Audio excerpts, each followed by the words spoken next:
let's start all over again. Let's rewind. So if you have college debt that you defaulted on, and you start making your payments. So if you have student loan debt that you default on, you want to call whoever is handling the debt and ask them if you can get on a rehabilitation program. Okay. And a rehabilitation program, if you make a certain amount of payments, some companies are 6 months, some companies are 9 months.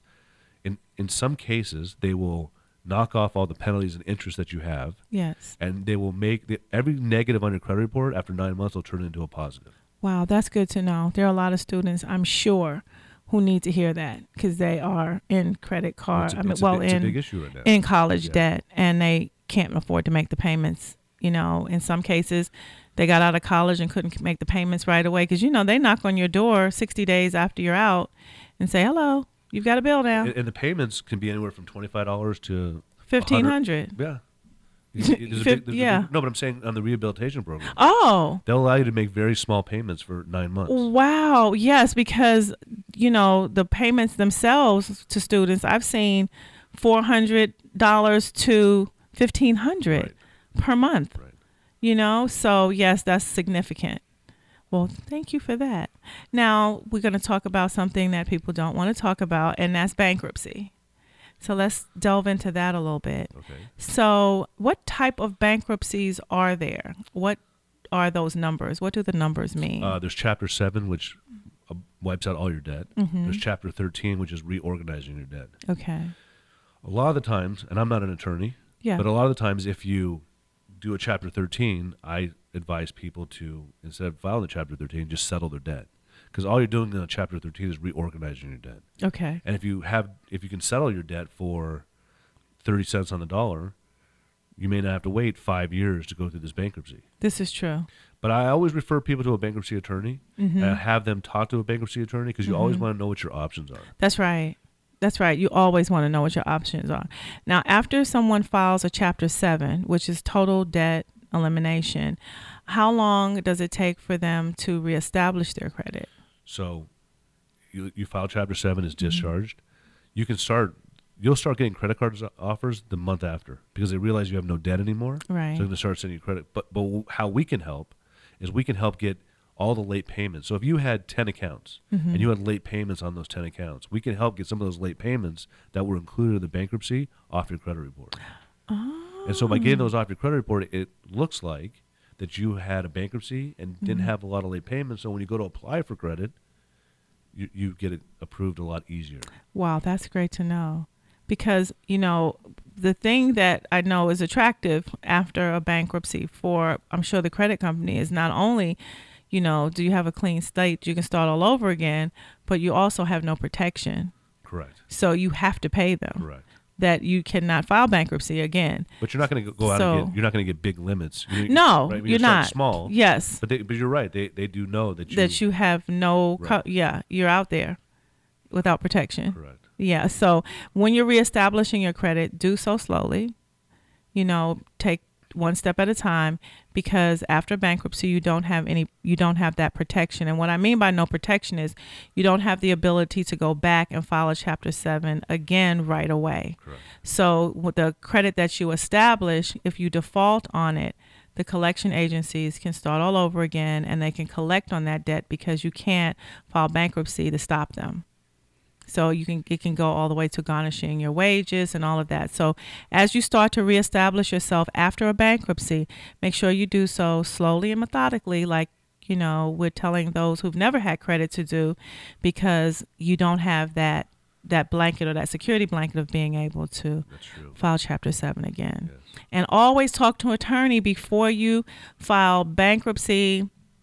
Talk to an attorney. Whether you're going to use an attorney or not is up to you, but at least talk to one, because like you said, Erik, you want to know what all of your options are, and you want to make sure that you do what's best for you in your case, whether it's filing a Chapter 7 or filing a Chapter 13.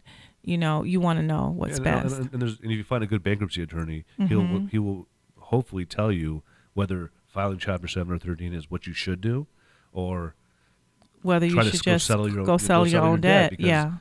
bankruptcy stays on your credit report, a Chapter 7 for 10 years and That's Chapter right. 13 for 7 years. Yes. And if you settle your debt and you're already 3 or 4 years into it, the statute of limitations might be over, so that the credit card company can't sue you. Right. And once you settle this, you might be able to reestablish your credit in 6 months to a year. Exactly. That's another question that just came up. Every question leads to a question, right? So you just were talking about after the time period between when you can get another credit card. Oh, get sued? Get sued, Okay. yes. So if you default on a credit card, Mm-hmm. let's say you default, you have certain states, I don't know every state, but Mm-hmm. California, they cannot file a lawsuit after 4 years. Okay. So if you default 4 years later, if they haven't sued you, they cannot sue you for that debt. Okay. It can stay on your credit report for 7 years, but after the 4-year period, It's no longer affecting your credit either, is it's it? affecting your credit. Oh, is it? Okay. It is, because it stays on for 7 years. Mhm. But if they can't sue you, why go file bankruptcy and have a bankruptcy stay on there for another 7 or 10 years? That's If true. you settle the debt, you can turn around and theoretically have this off your credit in 3 years. That's after you true. settle. That's very true, because it has to come off. Now, what debts have to come off after 7 years, and what debts will not come off after Well, 7 student years? loans will not come off. They will follow you to your grave. They will follow you all the time. Yes. Yeah, so I would suggest doing something. Do with student something loans. about it. Yes. Credit cards, Uh-huh. repossessions, medical stuff, medical collections, medical debt. If a credit card was sold to collection agencies, Mm-hmm. all these will fall off after 7 years. Okay. Now, here's another question I got about that. If you're in year 5 of a credit card that you defaulted on, and a collection agency calls you about that card, should you settle that debt or should you not? It depends on what you're trying to do. Okay. I mean, if you're trying to buy a house, and You gotta pay and it. you have to pay it. Right. If you're if you realize in the next 2 years I don't need anything, you may want to just sit it out. Right. It also depends how big it is. It's very hard to get credit when you have collection accounts. Right. And so if you have a $20,000 debt and you can settle it for $5,000 or $6,000, you may want to do that if you have the The capability wherewithal of doing to do it, yes. yeah. But it really depends on what you as a person are trying to do. Okay. So if you have this outstanding debt on your credit, and let's say you're in year 5 and you choose to settle it and you pay it, does that extend the time that No. it's on your credit? It'll fall off in 2 years. It'll fall off in 2 years. So if a collection agency purchases your credit in year 5, will it still fall off in 2 years? Yes, because it goes from the original date of when you defaulted. Of when you defaulted. But they won't tell you that. A collection agency will not tell you that. Oh, okay. They use whatever taxes they try to use. Of course, But, to get that money from you. Exactly. Yeah. It'll start from when you defaulted. Okay. So at any point, if you pay the debt, it will only go out the 7 years from when you defaulted on the and debt. one of the big things I've seen lately is that a lot of people there's a lot of debt buyers out there Mm-hmm. that'll buy debts that are 7, 8, 9 years old. And they'll start threatening these people, you have to pay or this is going to happen. I would always check who the company is. Okay. Ask for a letter. Yes. Go online and Google search their phone number and see if Mm-hmm. there's anything about them on the internet. Because there's a lot of debt buyers out there that want to they use a scare tactic. Right. And people will get freaked out because it might be a lot of money defaulted 7 or 8 years ago. Right. And now it comes out of nowhere. Right. And it's not going to affect you. And Right. they can't do anything to you. Okay. So know that they cannot do anything to you and it's not going to affect you. So there's scare tactics. And when you don't know, they have the power of the knowledge that you don't have. So if you have outstanding debt, make sure that everyone should run their credit at least once to find out where they are. I suggest twice a year. So twice a year, you should run your credit or have your credit run so that you know where you are. And another suggestion that you made was that they should become a part of a company that will survey their credit for them, right? Monitor it. Monitor their credit for them so that if they have anything happen on their credit, this company will let them know, look, this is what's happening. This collection came on, this happened. And that way you're in front of it versus behind it. Correct. Okay, so And I always go back with the collection agencies. I would always ask them to put something in writing to you. yes. And also, if they're threatening you on the phone, you can always tell them to stop calling you. You can always send them a cease and desist letter so they have to stop calling you. or go online and find a cease and desist letter and just And send it to them. Because a lot of these people, it's very easy to stop, and a lot of times people get very nervous when they get these calls that, oh my, what's happening to me? Right. So it's just you need to, knowledge is key. Knowledge is key. That's why you're here.